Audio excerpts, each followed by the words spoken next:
This meeting is being recorded. Good evening, and welcome to a very special episode of On the Sports Lines. And now that that would be Jay Kaplan, myself, that would be Stephen Rabinowitz, and we say shout out to our very absent Anthony Strait. We got all our number 1 seeds in on Saturday's show that we did a couple days ago. All of our last teams in were correct, and me and Anthony picked two first 4 teams, and all of our last teams out were actually out of the field. So now it ends here. We'll try to give you our best picks of the NCAA tournament. You can listen to us or not. Welcome to your bracket timer fill out. All right, let's make a list. Talking about the number 1 seeds road? Check. Top contenders for the number 1 seeds? Check. Best matchups or possible matchups of the first weekend? Check. Upset potential? All checks.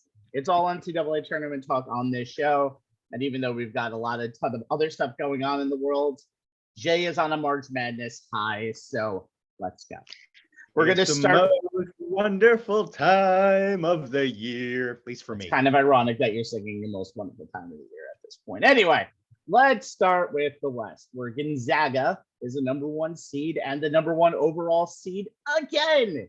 It's the second year in a row. We got a ton of other storylines here. Coach K's final run will happen in this region with number 2 Duke. Teams who have made Elite 8 runs in the tournament before in Texas Tech and Arkansas. They're 3 and 4. And the always dangerous UConn is number 5. Jay, break down the path of number 1 Gonzaga.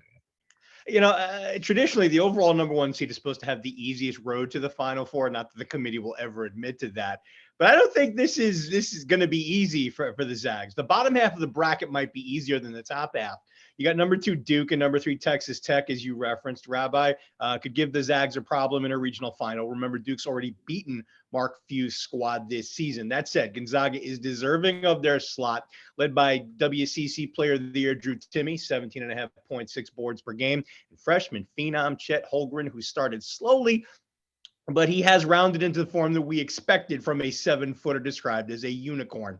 He's averaging a little over 14 points, a shade under 10 boards, over 3.5 blocks. He's shooting 73.4% from the floor, 41% on his threes, and he's the WCC Defensive Player of the Year.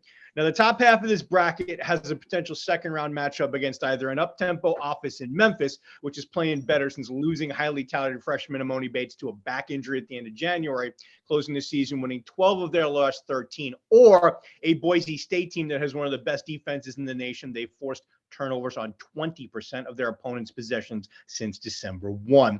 Boise's head coach is Leon Rice, who was a Gonzaga assistant for 11 years, so he knows Gonzaga pretty well. This teacher versus student matchup will be interesting, and I will be picking it in my brackets. I think if they can get past that second-round game, I like them against whoever comes out of the Arkansas-UConn group.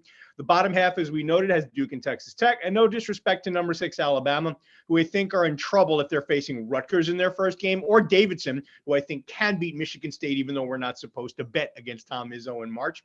But I see the Blue Devils and the Red Raiders fighting it out to face Gonzaga in the regional final. Now, we all know Duke can overwhelm teams offensively. We already know they can beat Gonzaga, but they only won that game by 3, and the case can be made the Zags had a subpar shooting game, only 53.1 from the floor, only 28.6 from 3, and both Timme and Julian Strother were in foul trouble all game. Duke cannot count on that again, so their defense, ranked 44th in adjusted efficiency, is going to have to guard for the full 40 if they can get past Texas Tech, who are the top-rated team in defensive efficiency in the nation, according to Ken Palm. I think they can, as the Red Raiders struggle from beyond the arc, only 31.4% on 3. That's 283rd in the nation. And at the line, 69.9%, 236th in the nation. And I think that's going to hurt them in the end against Duke. Look, the haters are going to hate, but the Zags are the most balanced team in the field. Top 10 in both adjusted offensive and defensive efficiency per Ken Palm, and I think that's going to get them past Duke. They average 87.8 points per game, tops in the nation. They shoot 60.9% inside the arc, that's number 2 in the nation, and a little under 38% from beyond it, that's 18th. They have 5 players averaging double figures in points per game and 6 who shoot it at better than 50% from the floor. It's not going to be an easy road, but I do expect to see the Zags in the Big Easy. As do I. I actually think, as do I, and we'll give that up right now. I think Gonzaga is the most balanced team in this entire field. I think Gonzaga has The fun thing is they've lost 3 times this year. And one of them is St. Mary's, who you're obviously not going to put on their side of the bracket. No chance in hell to do that. You don't do that in that situation. But the other 2 teams are number 6 Alabama in this region, not the same team, but they were in December, and number 2 Duke. You were talking about how Duke had that how Gonzaga had that poor shooting performance against Duke. Just remember, though, if anybody has a poor shooting performance in the NCAA, they go home. That's the thing. And I think if you're looking at what Timmy did in that game, 17 points, 5 rebounds, 5 assists, you got a good 16 points from Chet Holmgren, but he got dominated offensively by Paolo Banchero. And that was probably Banchero's best game of the year. He was the ACC Freshman of the Year, but if you had him winning ACC Freshman of the Year, you probably were very smart because there weren't too many other good choices other than Paolo Banchero for ACC Freshman of the Year. Duke is actually a team that's going to, I do think they're the top contender to Gonzaga. This is actually a region I don't like. I don't know what Texas Tech can bring in the post-Chris Beard era, although Mark Adams did a damn good job this year. Yes, he did. Leading that team. Arkansas, are you going to see the Arkansas at the beginning of the year that lost to teams like Hofstra? Or are you going to see the Arkansas that we saw later in the year that ran amok in the SEC? Didn't look too good in the SEC tournament against Texas A&M. And I do feel like the loss of the leadership from last year's team is not going to make this Arkansas team better. I don't know what to expect from Eric Musselman's boys. I don't think this is a hard region for Gonzaga. I think Duke is the toughest matchup. I think every matchup Duke is going to get, you're going to have 1,000 eyes on it because it could be Coach K's last game. It's the story of the tournament, in my opinion. And you'll talk in a second about Michigan State, but I think Duke has a lot of motivation in these games, especially after losing that last game, losing the ACC championship, losing the regular season finale to North Carolina. I think this Duke team is due for a big game. And I think out of all of the regions, I only picked 1-1-2 matchup to get into the Elite 8, and that's Gonzaga and Duke. I think there's a lot of teams that could beat Duke, but I do think right now Duke has the most talent out there.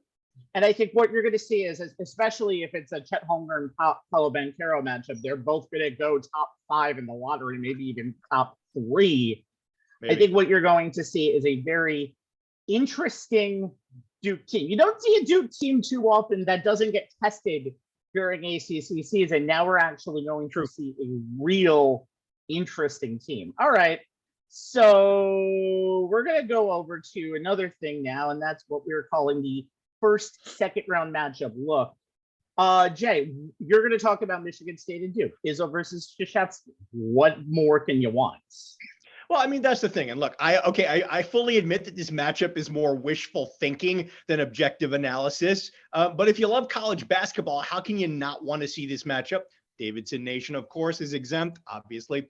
Tom Izzo against Mike Krzyzewski, 2 legendary coaches from 2 top-tier programs, facing each other for the last time under the spotlight of March Madness. Look, I fully expect Duke to handle their end of things, led by Banchero and his 17.8 points per game and 7.8 boards. The Blue Devils should be too much for Cal State Fullerton in the 2-15 matchup. The Spartans will rank 98th in offensive efficiency and 136th in defensive efficiency. Will need their March A+ game to get past Davidson, who, as noted on the previous show, was my mid-major to make some noise in this tournament. This means Gabe Brown and Max Christie will have to come up big. Sparty will have to play against type in terms of turnover rate. They're worst in the Big Ten. And 2 type in terms of 3-point shooting, 37.8. They're 17-4 when they hit 35% or better from beyond the arc, 5-8 when they don't. Izzo started his career 1-11 in head-to-head matchups with Coach K, but he's won 2 of their last 3 meetings, including knocking off the top seed of Blue Devils in the 2019 East Regional Final and beating them in the 2020 regular season at Cameron Indoor Stadium. The actual basketball game may not be pretty with the talent disparity between the 2 teams, but it would still be a must-see matchup, in my humble opinion, no matter how much snark my partner's going to give me for this choice. I'm not going to give you snark. I do like the choice, but I do have to say 2 things. Number one, Michigan State, I know don't bet against Izzo a month, but Michigan State lost last year in this first round. If that happens again, it'll be the first ever time Tom Izzo has gone one and done in the tournament 2 years in a row, which is very interesting. Yeah, that's true. I will say this, though. There is a player on that team, on Davison, just to mention that matchup, because that would have been my choice, in the name of Foster Lawyer, who transferred over from Michigan State, where he was a role player. So that I think is interesting. There's no better 7-10, 8-9 combo than that and the Boise State Memphis game. I think both of those are actually underseated. So agreed, 100%. All right, I'm going to agree with you on that.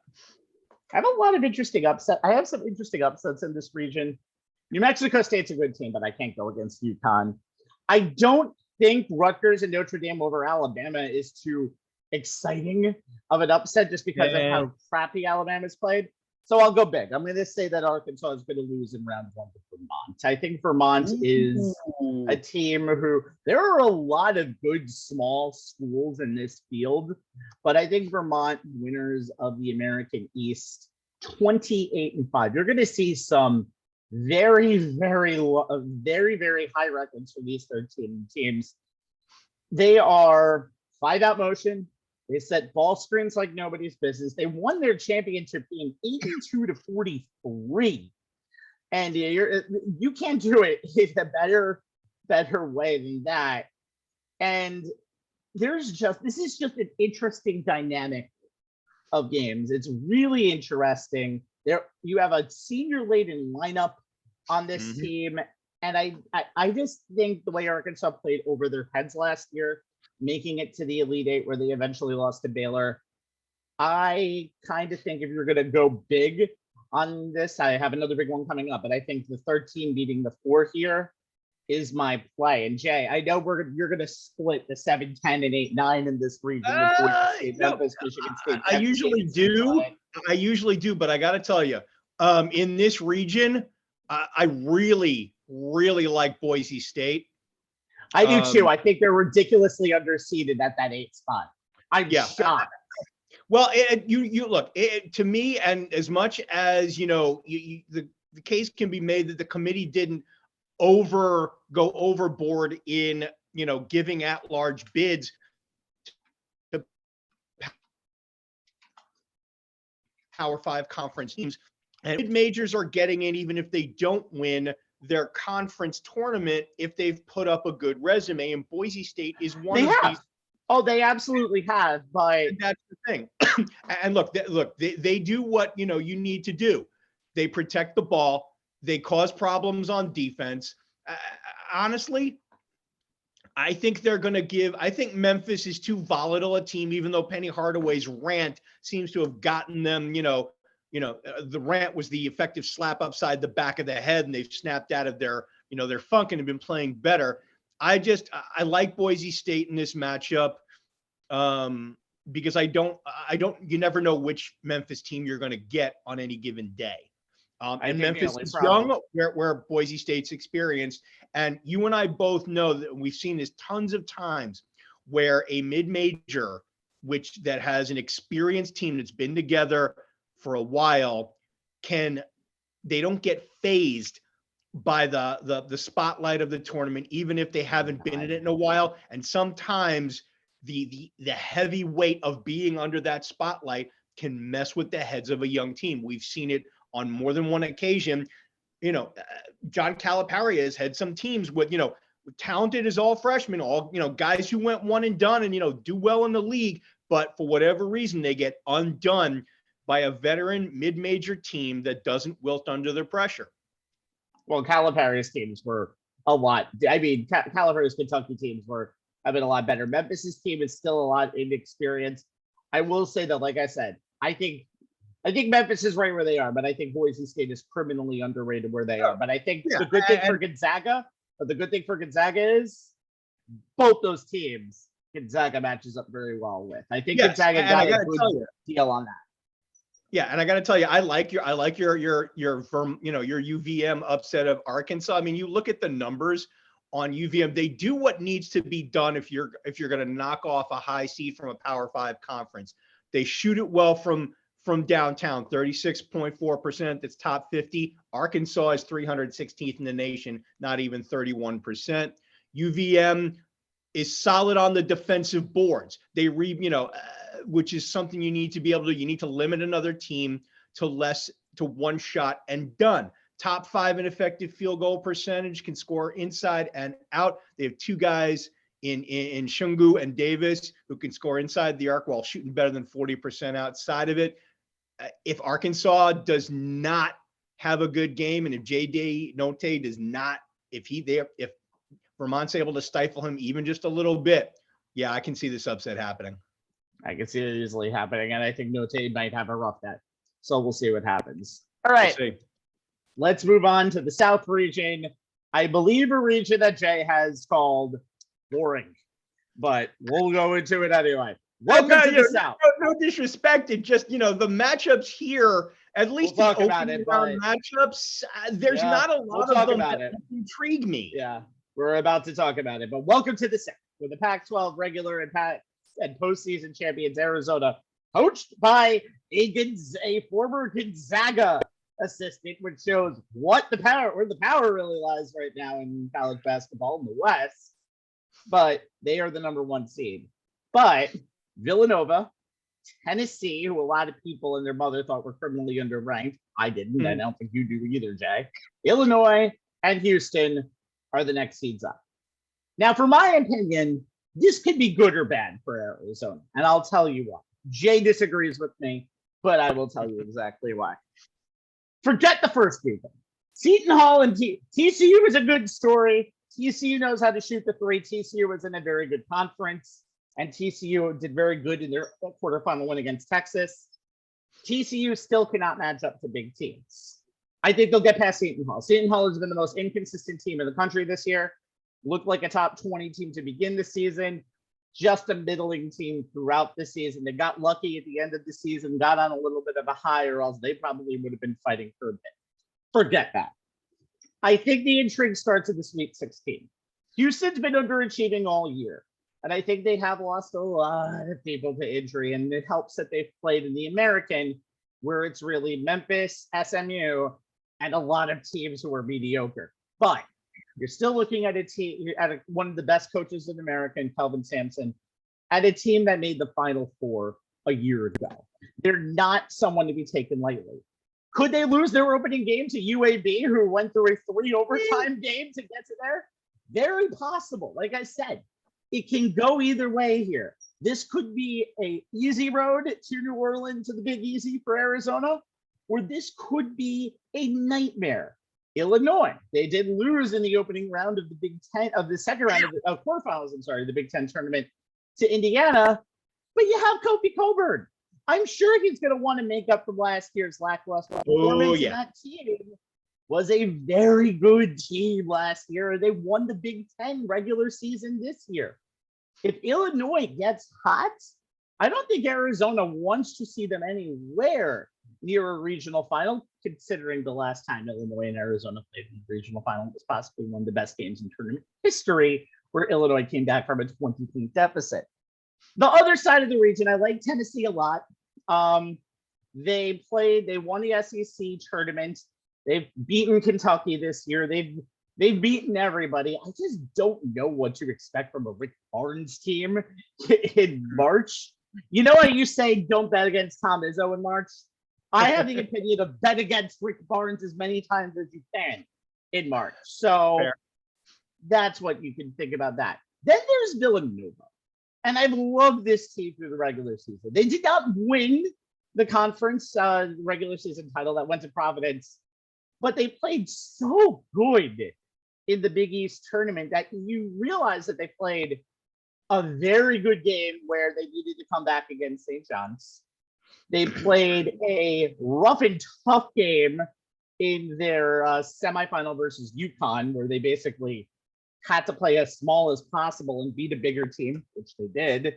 And then they played the ugliest game I've ever seen in my entire life in the Big East final against Creighton, where it looked like one of those old Virginia and Duke games where the first 50 would win. Yeah. But you have Colin Gillespie, who has been in Villanova for 75 years. He is the Big East Player of the Year. But you know what you're getting with Jay Wright. And Jay Wright has had a very stellar tournament resume. And I'm going to pull it over to you, take it over to you for more on Villanova. Yeah. Villanova is a top contender, whether it be by default or whether it be because you believe in them. They're going to be some people's pick to the Final Four. Yeah, I mean, they're going to be some people's pick only because of the way this this region shakes out. Look, Jay Wright's team has an interesting road in their part of that South bracket.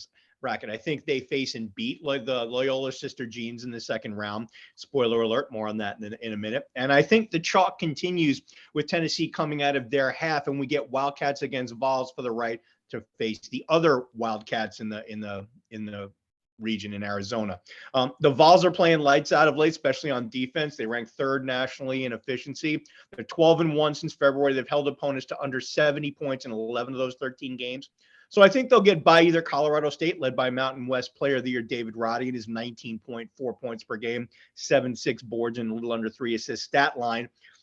This guy's shooting 62.1 inside the arc and 45.4 beyond it. So while Colorado State may give them some trouble, I think the Vols get by him. Look, you and I have argued back and forth about Michigan, whether or not they deserve to be in the tournament. And, the question is which Michigan team is going to show up? Led by transfer point guard Devontae Jones, who's top 100 in the country in assist rate and has scored in double figures in 7 of the last 8 games. And, the always present Hunter Dickinson, sophomore center, one of the best big men in the country, averaging 18 points and 8 boards per game. Vols can match up with either.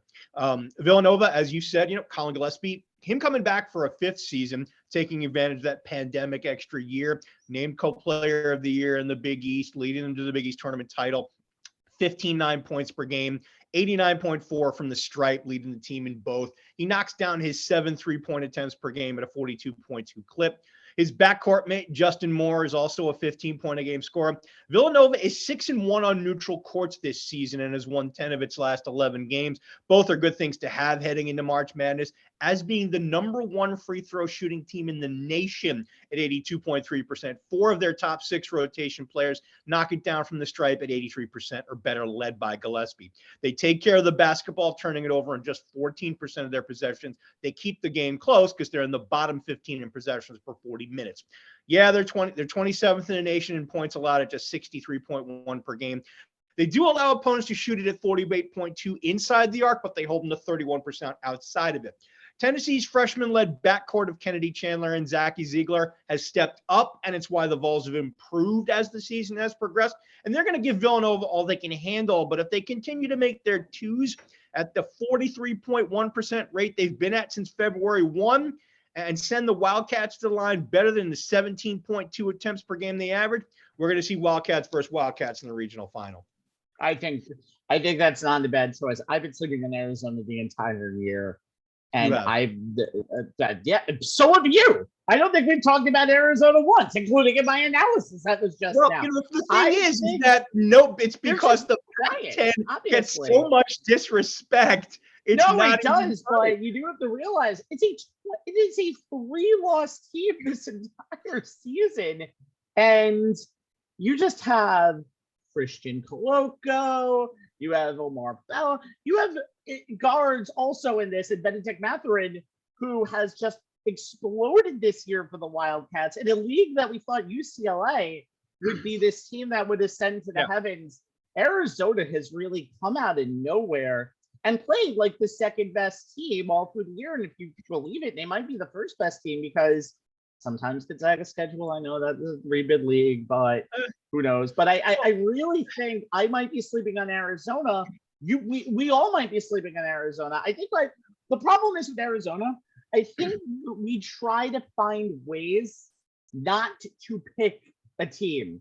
And maybe I need to start finding ways to pick a 1 seed in this tournament, and that might be a thing that might happen. Well, what's interesting to me, Rabbi, is you think about it, the ACC has gotten a lot of crap this year for being down, and yet they still sent more teams to the tournament than the Pac-12, which didn't have a team in the bubble conversation pretty much the entire month of February when Oregon shot itself in the foot. everybody's talking about, oh, the ACC is not great. The ACC is not great. But the Pac-12 only sent 3 teams to the dance. But I'll tell you what, those 3 teams are probably of better quality than the combined 5 teams that the ACC has sent. So it's going to be interesting to see. And I think you're right. I think a lot of people, due to the East Coast bias, Arizona games, during the week or, ending at 1 o'clock in the morning because they start at 10 p.m. on the East Coast. So, there's probably not enough people who actually watch them across the country. So maybe they don't get the same amount of respect, but they actually are deserving of it. This is one hell of a team top to bottom. Tommy Lloyd has done a fantastic job as their head coach, and they are going to be a force to be reckoned with in this tournament. Okay. You're right, by the way, on the matchups. It's not amazingly great in the first round. If you had to put a gun to my head, I honestly think the opening round, which will be the opening game of the tournament of Colorado State, Michigan, is very intriguing just because of the styles that they play, and especially because one of the greatest college basketball players ever in the history of the tournament, Ali Faroukhamesh of Northern Iowa, is an assistant coach now for Colorado State. Nice. And but I do think that team, I do think they were tremendously overseeded as a 6. They got eliminated in the Mountain West semifinals while Boise State won and got an 8. So I think Colorado State got dealt a sweetheart deal here, but Michigan got to avoid the first 4. So I'm very interested to see if Juwan Howard has rallied the troops a little bit since that second round loss to Indiana. I think they might have. Again, how does Indiana get in the first 4 and Michigan gets to avoid it? There were 17-14. Okay. I mean, look, you and I are in agreement on that. Look, we can debate. How? How is that possible? I don't know, because to me, Michigan should have been spending selection Sunday worrying about whether they were going to be last 4 in or first 4 out. How they still managed to remain in the last 4 buys when Indiana had such a better end of the season and a better Big Ten tournament, and they're in a play-in game. I do not get that. I do not either. But I will say the second round matchup I'm looking forward to, I talked a little bit about them before, is Illinois-Houston. I think last year Houston went under the radar. We didn't really respect what Houston had done, and they kind of tore their way into the Final Four. And I'm kind of curious to see what Kelvin Sampson does for an encore with this team, and if they get past UAB, which again is a big if, because a lot of people are thinking that Conference USA team, who again really had a very good tournament and can easily pull off upsets before. They've done it in the past. I think that would be very interesting. But I think to see Houston and Illinois, 2 teams who just kind of fell a little bit below Houston fell below expectations this year because of where they played the schedule. Illinois rose from expectations because they had so much turmoil in that team. Just because you have Kofi Coburn doesn't immediately make you a top 10 team. They were like a top 10 team to begin, but they won the Big Ten. So I'm very interested. Anytime you can get 2 possible conference champions in the second round matchup of the tournament, I think they'll have some very interesting battles. And I think Pittsburgh would be a good spot for Houston, Illinois. I don't like any of the other matchups that kind of feed into this region. I kind of do agree with you in some way, shape, or form. But again, as I said before, the magic of this region is any one of these teams can turn it on, and this could all of a sudden become the fire region of the entire tournaments, Jay. Yeah. So look, in terms of upset potential, yes, I'm sorry about that. Let's talk about upsets. By the way, seed-wise, what you have is an upset, but we'll get into the rest in a second. Right, exactly. So, the upset I'm looking at is number 10 Loyola Chicago over number 7 Ohio State in the first round. And I alluded to this in the top contender segment. I think Ohio State is overseeded as a 7, and I think Loyola is primed to win this game in advance against Nova. EJ Liddell is a worthy Wooden Award nominee. The Buckeyes forward is averaging 19.6 points per game, little under 8 boards, a little over 2.5 blocks. He's hitting his threes at almost 38%, but he hasn't had a lot of help outside of Big Ten Freshman of the Year Malachi Branham, who averaged 16.3 while shooting almost 47% on threes and 80% of at the stripe on more than 6 attempts per game in conference play. Ohio State has played most of the season without swingman Justice Suing, who scored nearly 11 points per game last season, and he would have been playing a key on-the-ball role this year. And they've played the last 3 games without do-everything-forward Kyle Young, 8.2 points, 1.3 assists, who suffered a concussion on March 1st. The Buckeyes come into this tournament having lost 4 of the last 5, with 3 of those losses against teams not in the field. They tend to over-rely on Liddell, struggle to take care of the ball, as evidenced by ranking 236th in the nation in turnover margin. And while they're 13th in adjusted offensive efficiency, they're 131st in adjusted defensive efficiency. Not the type of difference that bodes well for a deep tournament run, which is why I think they're not going to make it to the weekend. Loyola Chicago is solid on the defensive end. On the offensive end. They shoot 38.3 from beyond the arc. That's top 10 nationally, led by Braden Norris, who's knocking it down at 43.5%. But it starts on the other side of the ball for them as usual, where they rank 22nd in the nation in defensive efficiency. They held Midwest number 2 seed Auburn to less than 100 points per 100 possessions in their 63-52 loss back in November. Compare that to Auburn's 80-71 win over Kentucky, where they averaged 127 points per 100 possessions.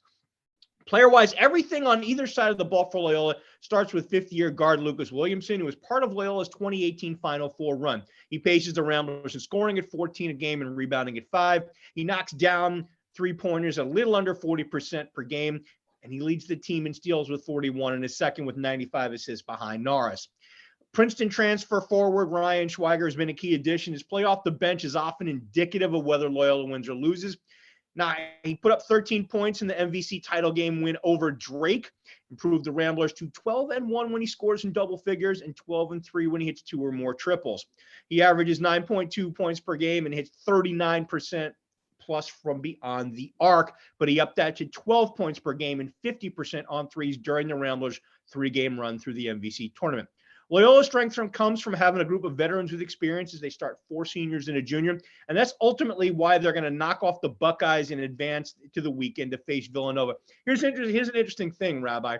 There's 3 Big Ten teams in this tournament. None of them could get out of the first round. Colorado State could easily beat Michigan. I'm already calling Loyola Chicago over Ohio State. The other interesting, the 13-4 matchup of Chattanooga, Anthony's mid-major team, to make some noise against the Illini. You know what? Chattanooga is going to be a lot of people's popular upset pick in this half of the bracket. Malachi Smith, 20 points, 6.7 boards, 3 assists. SoCon Player of the Year, could do some damage against an Illinois team that is highly reliant on Kofi Cockburn and is going to struggle to get Curbelo, kind of work them back into the rotation after he missed a lot of time. They seem to struggle reintegrating him in the Big Ten tournament. We'll see if they can shake that out, by tomorrow, Friday. They have a Kansas transfer in Silvio D'Souza, who I think will really be a huge factor in that. You can see any team higher than 13 or lower make it to the Sweet 16, and you wouldn't have an argument on any of them. All right.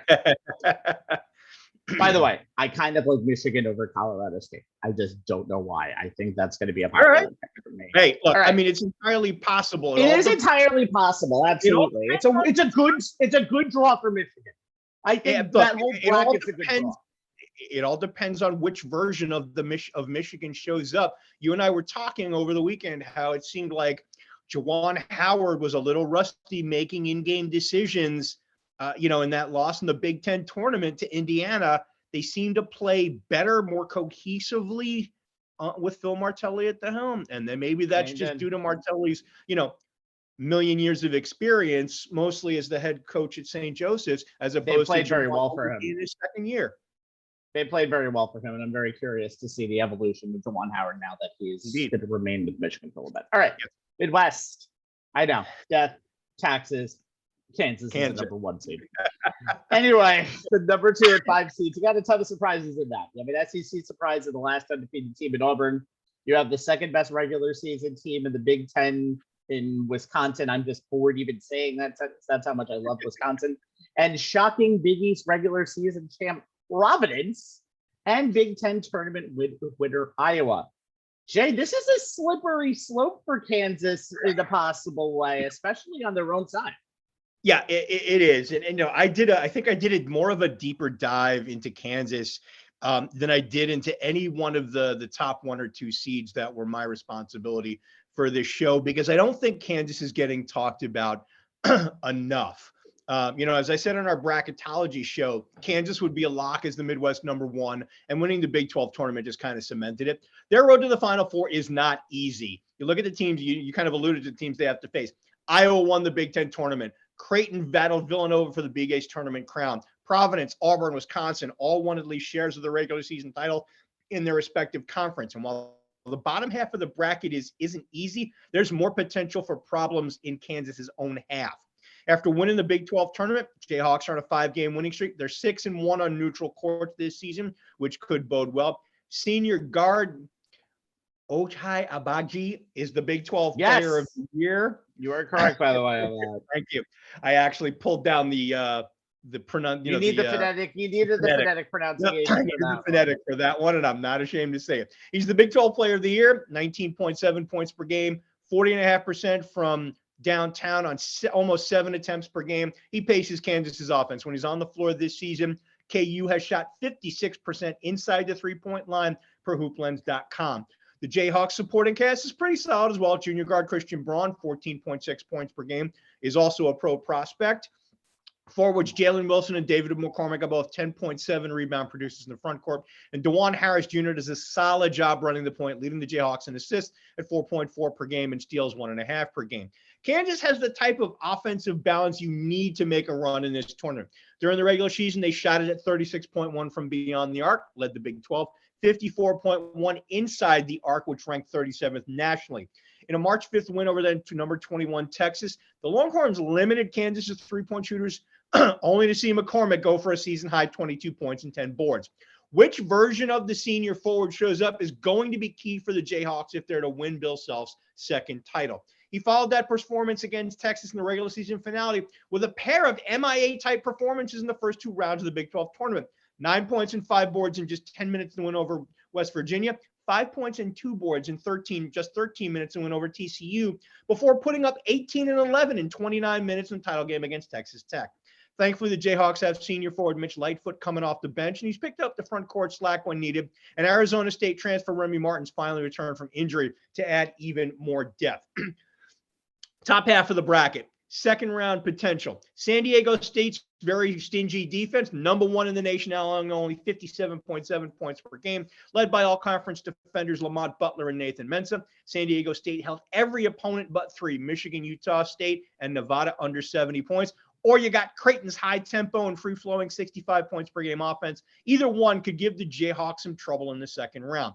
The Aztecs are as challenged offensively as any team in the field, but since February 6th, they've been hitting on threes at a 39% clip, led by all Midwest Conference first-teamer Matt Bradley, who's knocking him down at 41%. The 6'4" guard's the only member of the Aztecs averaging double figures in scoring at 17 points per game. So if Kansas can shut him down, they can knock out San Diego State. The Blue Jays lost starting point guard Ryan Nembhard to a season-ending wrist injury on February 23, and they're hoping that the other 2 Ryans, 6th-year senior forward Ryan Hawkins, 13.9 points, 7.8 boards, leads the team in both, and senior center Ryan Kalkbrenner, who is second in scoring and rebounding, 13 flat, 7.6, and first in blocks with 2.7 a game, can keep them afloat against the Jayhawks. After that, the Iowa Hawkeyes are the next likely opponent, led by sophomore sensation Keegan Murray and his 23.7 points, 8.6 boards, and 2 blocks per game, dropping it at 40.6 from the 3 line. No one wants to play the hottest team in the Big Ten. He went 12-2 in their last 14 and capped that off at the Big Ten tournament title. I think they get past whomever wins the Providence, South Dakota game, and they're the team most likely to derail the Jayhawks' title chances. Look, no disrespect to #2 Auburn and #3 Wisconsin, and I do expect that half of the bracket to go chalk, but neither is as complete a team as Kansas. Yeah, the Badgers knocked off Purdue to win the Big Ten tournament, and they're a top 30 defense and have one of the lowest turnover rates in the nation, along with a Player of the Year candidate in 6'5" guard Johnny Davis, who averages 19.7 a game, 8.2 boards. Should be that all that combined should be enough to get them out of their part of the bracket to face a Tigers team that also has top line talent in SEC Freshman of the Year forward Jabari Smith, 17 points, almost 7 boards, 43.6 from downtown. Partnering with UNC transfer forward Walker Kessler, who set a school record with 144 blocks.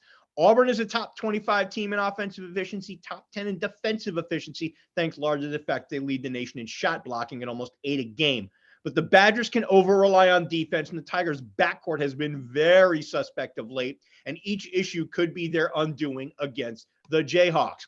Kansas has the nation's longest NCAA tournament streak, 32 and counting, but they haven't been a number 1 seed since 2018 when they went to the Final Four. This team has a lot in common with that 2018 team, including not being in the best team in the country conversation, as I said on our bracketology show. If past is prologue, and I believe it is, we'll be seeing the Jayhawks in New Orleans. And they got their ass kicked by Villanova in that 2018 Final Four. So they had a good road, but they did not look ready to play that game. Okay, this is the toughest one for a contender. I like Auburn, but they have struggled mightily at the end of the season. Talent-wise, you have Jabari Parker and you have Walker Kessler. Very simple choice. They're very simple choice. But I don't think they have the momentum that they've had right now. This has been one of their worst runs, and I do think they've kind of gone back to the middle of the pack. Wisconsin, I'll get to them in a second. Providence, I'll kind of talk about them in a second too. Iowa is the hottest team in the country, and you never would think that, considering they lost Luka Garza last year, and they only got deeper. This is the first time Fran McCaffrey has won a Big Ten title in Iowa, and he's been there since 2006. And I think this is by far his best team. They got out-rebounded in that championship game 48-30, but they play defense probably as good as any team in the country right now. And I know Keegan Murray can have bad games. He was only 6 for 16 shooting in that final against Purdue, but he had 11 boards, and he played every single minute of the game.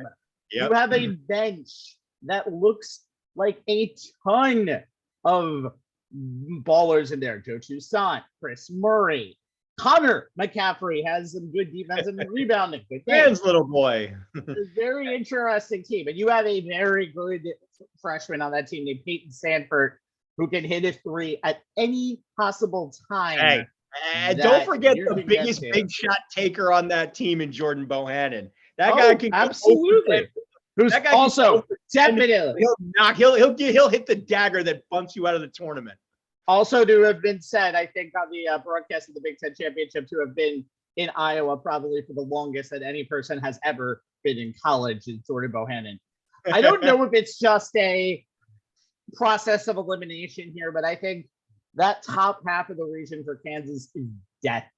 And I think it makes that a very interesting region. There are parts of me that do think it could be easy for them if Kansas finds the right formula, but I like Iowa a lot.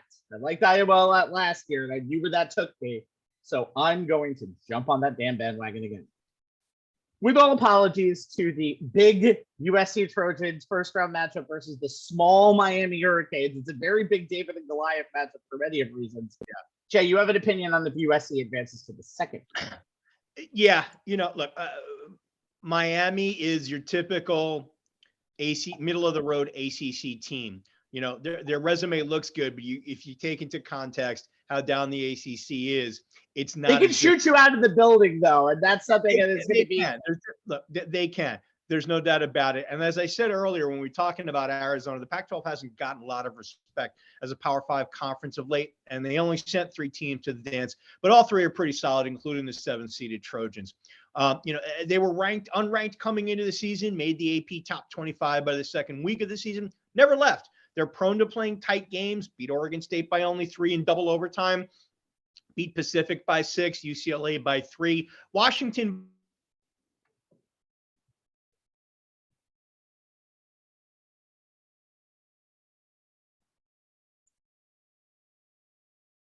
Hello. You went a little dead on me there, Jay. You went very dead on me. 19 points, 8.5 boards there you per go. game, shooting a little over 35 from 3. teams up with all Pac-12 guard Drew Pearson, who averaged a little over 12 points, 6 boards, and a team best 3.3 assists. He's also one of the conference's top snipers, hitting 41% of his threes. USC is 11-0 when Peterson scores 15 or more. The Trojans do major work in the paint, ranking in the top 15 in the nation in rebounding, a little over 40 per game. On offense, they shoot 50.1% from inside the arc, and defensively, they hold opponents to 41.7% inside the arc. There'll be an interesting second-round matchup for Bruce Pearl's SEC crew. The front courts between the two teams look like a watch. So this matchup, as most NCAA games do, will come down to the play of each team's respective backcourts. And there, I got to give the nod to USC because Auburn's starting guards Wendell Green and KD Johnson have been shooting the Tigers out of games recently, which I think will ultimately cost them against USC. Johnson was 0-14 from the floor in the SEC tournament, lost to Texas A&M, which has a lot of folks wondering why a guy who's shooting 38.5% from the floor and 29.4 from three is putting up 15 shots. Green's range is limitless, and the Tigers have benefited from some of his hot streaks, but he's shooting only 36.4% from the floor and 32% from three. Not the kind of numbers you want to have coming into the tournament for your starting backcourt. He does have 161 assists to 72 turnovers, but Johnson has a negative ratio, 45 assists against 57 turnovers. So it's going to be crucial for Auburn that their guards be very judicious, picking their spots to put up shots. They need to spend the game focusing on getting Smith and Kessler the ball in their best spots, as much inside the paint as they possibly can. If they can do that, Auburn will advance. If not, then my prediction of this half of the bracket going chalk is going to go out the window. But hey, this is March, and the madness just loves to break brackets. Not a big USC fan, but I respect your pick, but I think that's a team that really feasted on a lot of bad non-conference play. That non-conference schedule was terrible, and that's the reason why they were kind of a middle of the road Pac-12 team, and yet they still have a 7. They have a 7 seed, and they were top 25 all year. That's what it says. Okay. One thing I'm going to say to you is this. The mid-majors in a lot of these positions, once you get to 13 and 14, are all good. And I'm not even going to pick South Dakota State, who are on a 21-game win streak. Make 40. No, I'm not picking it because you like that matchup. You told me 21-game winning streak, 45% of their 21-game winning streak, 45% of their outside shots. They're one of the highest scoring teams in the country. They're young as hell, and Vegas has Providence as a 12-point favorite in a 4 versus 13, which is insane. But I'm going even bigger, and I'm picking the 3 seed to lose right away. Wisconsin to Colgate. Wisconsin, by the way, did not win any games in the Big Ten tournament. They lost to Michigan State in the quarterfinals, where they looked dead inside. And yes, Johnny Davis has had an amazing year. That team has had a lot of tournament experience, but Colgate, their opponent, Hamilton, New York's own, have won 15 consecutive games. They are on the rise. They are a team that has won 700%, basically 70% of their games over the last 5 seasons. And they went 4-10 this year, and then went on a huge roll. They've only lost in 3-point games against NC State and Pittsburgh, and that was when they were in their worst. They're second in Division I shooting 3-pointers. They're 40 points per game. Well, they just shoot less than 10 a game. They are 11th in D1 in Ken Pomeroy's effective field goal percentage metric. You add the 3-pointers in that. 5 of Colgate's key rotational players are shooting 35.9% or better from deep. You have a guy in the name of Tucker Richardson who leads the team in minutes, rebounds, assists, and steals, and is the second leading scorer. It's basically your own Draymond Green. I like Wisconsin, but when Wisconsin is bad, Wisconsin is bad. Any game that Wisconsin plays and they look bad, they're going to lose. Whether they're a 2, a 7, a 12, or in this case, a 3. And I think the one team that is based to do that is Colgate. Here's the thing. Here's my take on that. And look, I just think that Johnny Davis is going to be too much for Colgate. Here's the thing. We all know that when you have this type of matchup where you've got a team from a Power 5 conference that has, a player of the year type, a guy who can go get buckets, a guy who can score at will.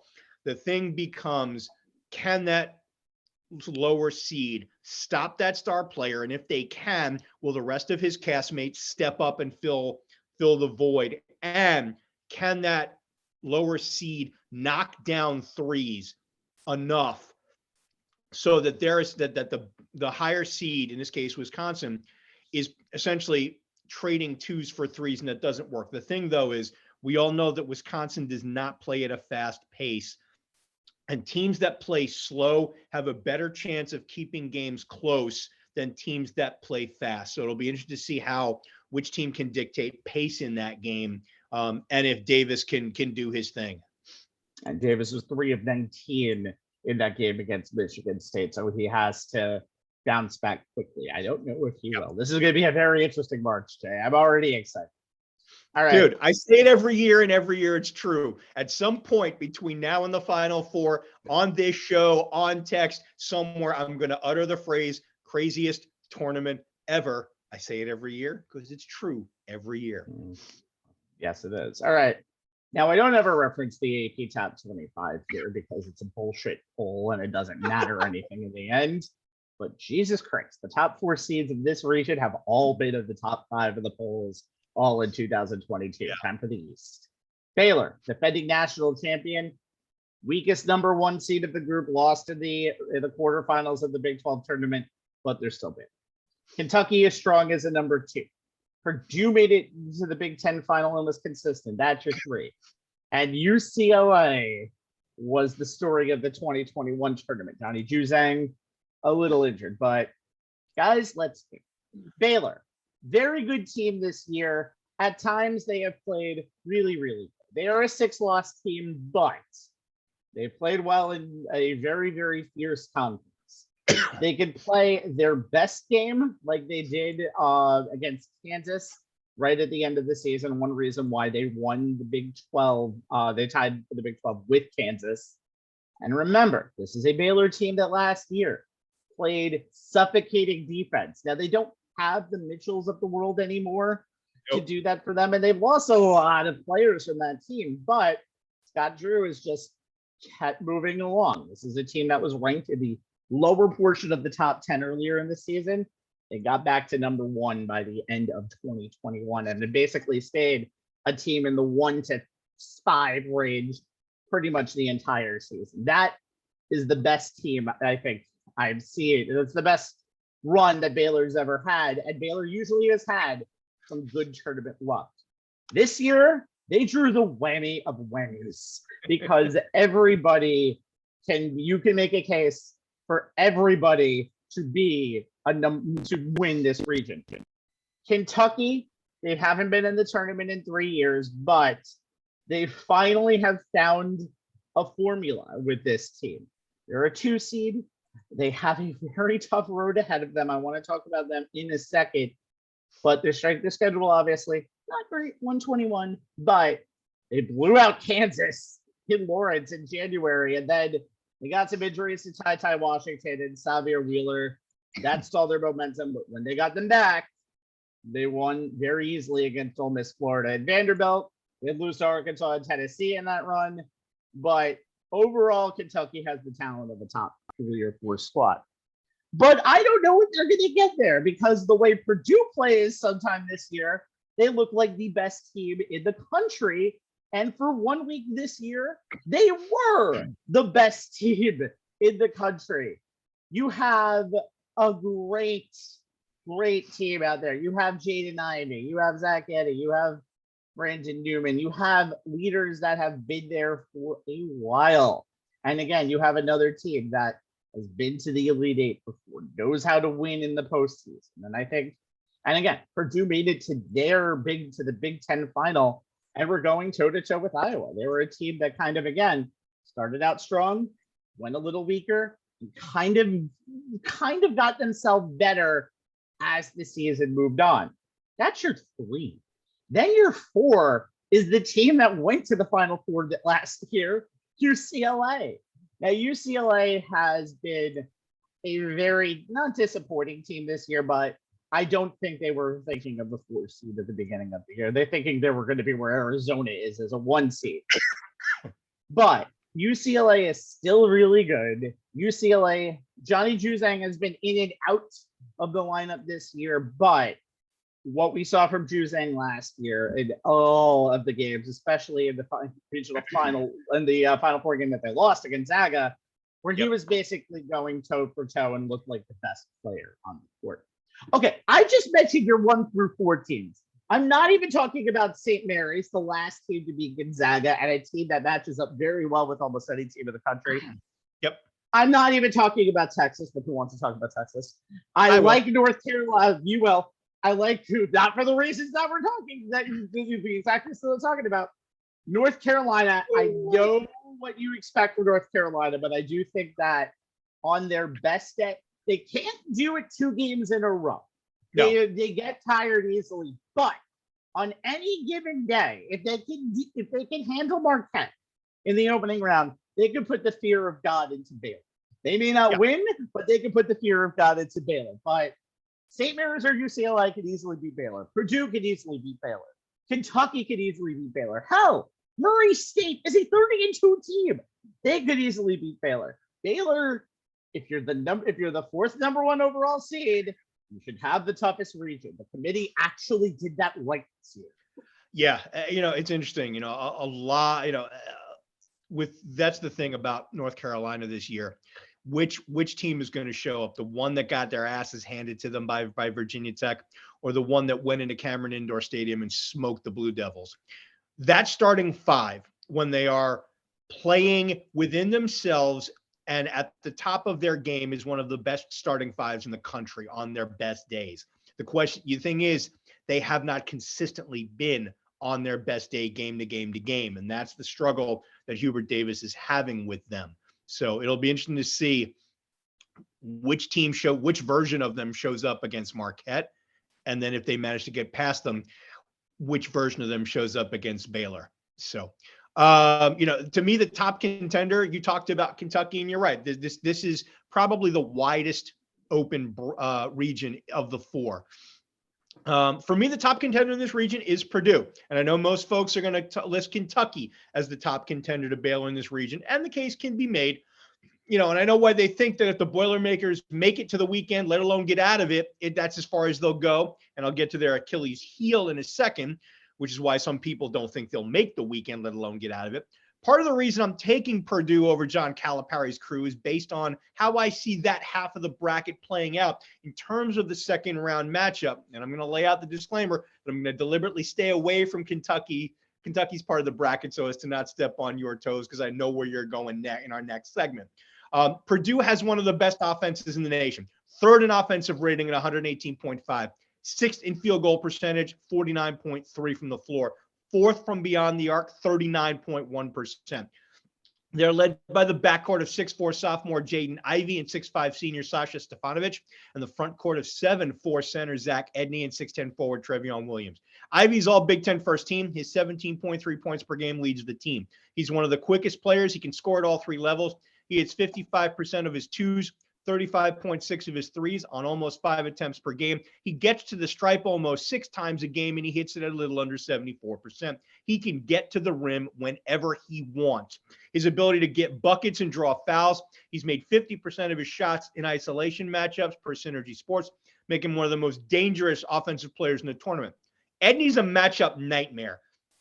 14.6 points per game is number 2 on the team in scoring, leads the team in boards at 7.8, blocks at 1.2, and field goal percentage at 65.5. That field goal percentage is number 2 in the nation. Williams, 11.7 points and 54.3 field goal percentage are both 3rd on the team. Here's what boggles my mind about Edney and Williams. They average 19.1 and 20 minutes per game, respectively. Their per 40-minute numbers are ridiculous. Edney's work out to 30.4 points and 16.2 boards. Williams works out to 23 points and 14.7 rebounds. You add in Stefanovic, who's their best sniper, knocking down his 6.2 3-point attempts per game at a 39% clip, and you can see why the Boilermakers can make a deep run on their offense alone. Now let's get to their Achilles heel. It's their defense, which is 180 degrees on the opposite side of the stat line compared to their offense. Purdue is outside the top 100 in defensive efficiency. Their 102.1 defensive rating is 223rd in the nation, and they force turnovers at one of the lowest rates of any Division I team. Teams with metrics that low on defense do not win national titles and don't stay long at the dance. Only 2 high major teams since 2002 have finished the season ranked 100th in defensive efficiency adjusted and even made the NCAA tournament. That's Temple in 2013 and TCU in 2018. Neither made the second weekend. Both were, like Purdue, in top 30 in adjusted offensive efficiency. This is a good team with NBA talent whose defensive issues should be concerning. But the reason I'm not as concerned as some other people is I think Purdue's going to be the highest seed left standing on that side of the bracket at the end of the weekend. So if my upset potential happens, more on that in a bit, and the Kentucky versus Murray State number 2 versus number 7 matchup goes the way I think it will, then I can see Purdue making it to the regional final. Whether that's against Baylor or someone else, well, the madness will determine that, as this is the region that could have its bracket good and busted by the end of the weekend. So I'm looking forward to a possible second round matchup of Murray State and Kentucky. I think everyone is looking forward to a second. First of all, San Francisco is also no joke playing in the West Coast Conference. Yeah, don't year. discount them. Yeah, I'm not counting them out at all, but we've never seen Kentucky and Murray State ever play, ever, one-on-one. But I do think San Francisco is a very interesting team, and seeing 2 very mid-major schools, OVC and the non-Gonzaga West Coast Conference, which some people don't know actually exists, I think that seeing that as an opening round matchup is great. But Murray State, Kentucky would be amazing just because Murray State has KJ Williamson coming around. We talked about that last week. KJ Williams played with John Morant when they beat Marquette in 2019 as a freshman. This team, just to see this Murray State team, they're always the younger brothers of Kentucky. Having those 2 meet in a battle of Kentucky is amazing. But they have to get through San Francisco first. But I think just seeing this kind of David and Goliath type matchup will be something that will be a primetime CBS game that I think will be really, really good. That Indianapolis pod itself is really, really good. I want to see some really good action in there. And I think Murray State, they're young and they know how to score off of a really mediocre defense. And I think that's the type of team I want to see make a good run. I think I have Murray State actually making in some of my brackets into the Sweet 16, and I don't think that's too much of a risk. Murray State, this is the highest OVC team to ever get a ranking since 2011 when Murray State did it back then. They have a resume. Like I said, they're heading over to the Missouri Valley Conference next year, and it's because they're the best OVC team that I think we've ever seen. And again, it's a great Kentucky story, but we know Kentucky is destined to possibly flame out. And if they flame out, they might flame out. Look, I mean, Rabbi, you and I both know. I mean, Kentucky, it's funny, you know, they're the first team everybody thinks of when, you know, you talk SEC basketball. They finished 3rd in the conference this year. That's how solid and deep the SEC was this year. They're a good team. They went through a stretch. They were trying to survive without Ty Washington and a couple of other guys being on the injured list. But the Big O, Oscar, who is, pronounce his last name for me, Rabbi, so I don't butcher it. I don't know what you're talking about. Yes, I think you're right. Yes, Oscar. no, I know what you're talking about. Yeah, you got the Big O, the double machine. Just say the Big O. You're fine. Exactly. If you've been following college basketball, Oscar you know There you go. Thank you. The guy's a double machine, and honestly, no disrespect to the rest of Calipari's team, and it's a veteran team, which is rare in Calipari's time. They go as far as the Big O can take them, and you and I both know when you're a high major team that's very much reliant, or maybe too reliant on one star player, a team like Murray State, who gets contributions, and that's from all a over team, Jay. That's a team, right? And that's the thing is you have and that's the thing. This is where we see a lot of the giant killer matchups happen, and you get upsets. And yes, I think I agree with you. I think Murray State is completely capable of knocking Kentucky out in the second round if they play their style, if they can dictate tempo, play their style of game. And if the Big O is the only one who does any damage and Murray State plays to their potential, I think they can knock them out. And if that happens, then I see this bracket shaking out the way I think it will. And that kind of leads me into my upset potential. And yeah, I'll set myself up, Rabbi. Sure, why not? And this is you the already other did. I'm not why- going to do any more. And this is the other reason why I think Purdue is going to be the highest seed standing, is because my upset special in the East is I like number 11 Virginia Tech to knock out number 6 Texas in the first round.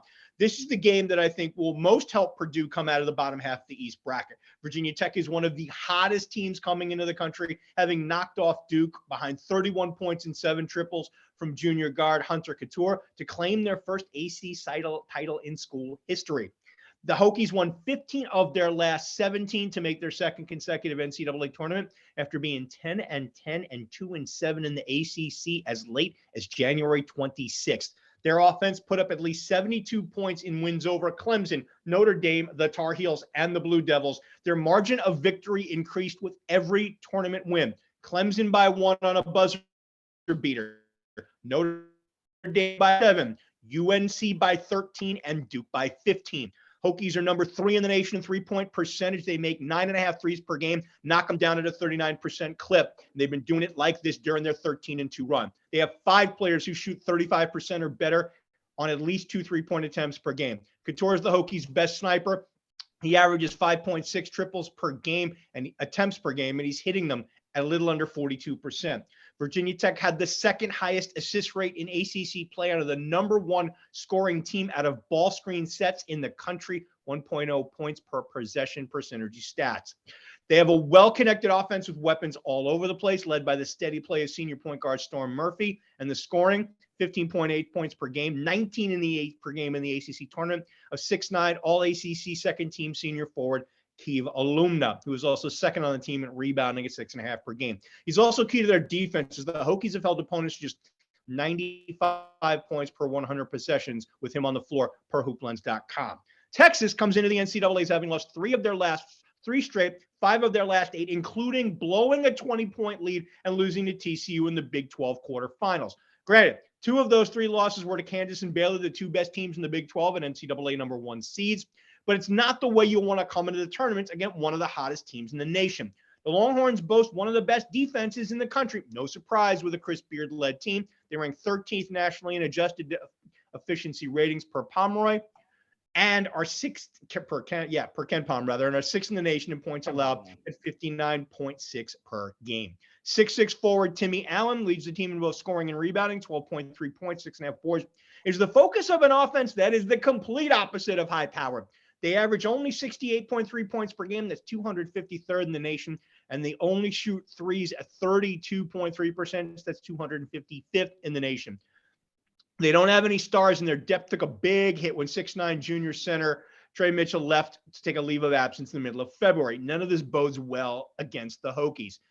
Seth Davis, college basketball insider for both CBS and The Athletic, put it best when looking at this matchup. Here's the quote. I was surprised to see Virginia Tech come in as a number 11 seed. That tells me the Hokies probably would have not been in the bracket if they didn't win the ACC tournament. I think they can upset a Texas team that plays tenacious defense, but is absolutely brutal to watch on offense. It's hard to win basketball games when you can't make baskets. Virginia Tech definitely can, and this was an easy first-round upset for me, end quote. I agree with Seth 100%. This is an easy first-round upset for me as well. And while I think Vodtek's Cinderella run to get into the Big Dents will strike midnight against Purdue in the second round, knocking off Texas will help the Boilermakers en route to being the team that comes out of this half of the bracket. I would say they'll beware of the team that comes out of nowhere to win the conference championship. Only team I've really seen made a run like that is actually Oregon State last year, making it to the Elite Eight. But Texas looks very ugly. Their last signature victory, they beat Kansas on Feb 7th, 79-76, and they beat Tennessee on January 29th by the high score of 52-51. But I do like Chris Beard, a guy who made the Final Four in 2019 with Texas Tech, a team who was the 3 seed. But Texas just has a history of choking, and I don't know if you can actually get past that with this team. But Tech, very popular pick. By the way, 1-point underdog. So you picked 2 1-point underdogs to win in upsets, and I picked a 4 and a 3 to go down. I clearly have a little bit of more of a death sentence than you do. All right, let's go to the Big Easy. New Orleans is the Final Four this year. It's the first Final Four outside of Indiana since 2019. So who is going to win it all? Give me your final. Well, let's not do that. Let's do that on another show. We'll do that on another show when Anthony's back. Yes. Let's do Final Four picks. Jay, I'll start with you. Okay. So out of the West, I'm taking Gonzaga. I was on their train, on their wagon all of last year. I thought they were going to finally be the second team since Indiana in 76 to go undefeated and win it all. They came up short. I think this year they have maybe a more complete team. So I think they're going to come out of the West. I think they're going to make it to the national championship game. I like Arizona out of the South. I agree with you, Rabbi. Anybody who's sleeping on them is going to regret it. I think at least on one of my brackets, I do multiple. I'm going to have an Arizona Gonzaga matchup in the national championship game on at least one. In the Midwest, as much as I like Kansas and as much as I think they can make it to the Final Four, and I will probably have them get there on one of my sheets. If you're asking me to only make one choice, like you are tonight, I think Iowa is a hot enough team to knock them out in that half of the bracket. And I think if they do, I think they're going to go all the way to the Final Four if they knock off Kansas.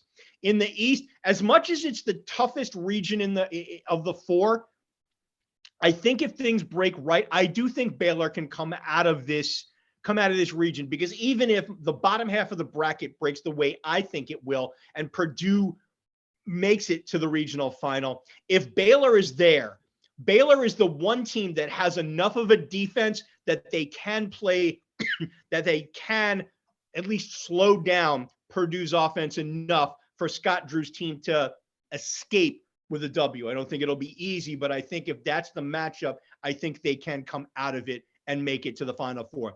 It's rare that 3 number 1 teams make it, and Baylor is probably, I don't know, on another bracket I may have doing this differently, but right now on this show, when I can only make one pick, I'm taking Baylor, and that rounds out my Final Four.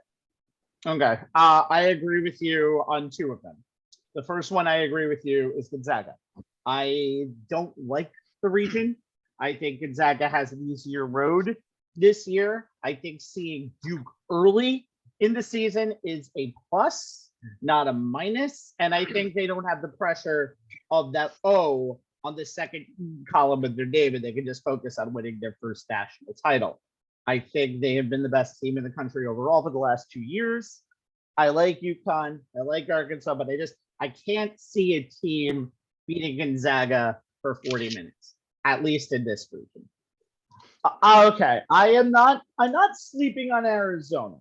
I want to pick Arizona, but the schedule that they had, they didn't impress. They won the Pac-12, but they beat Stanford by 4, Colorado by 10, and UCLA by 8. They've lost their games this year. The Pac-12 isn't good, and the really biggest resume victory of the entire season is not there. It's Illinois by 4.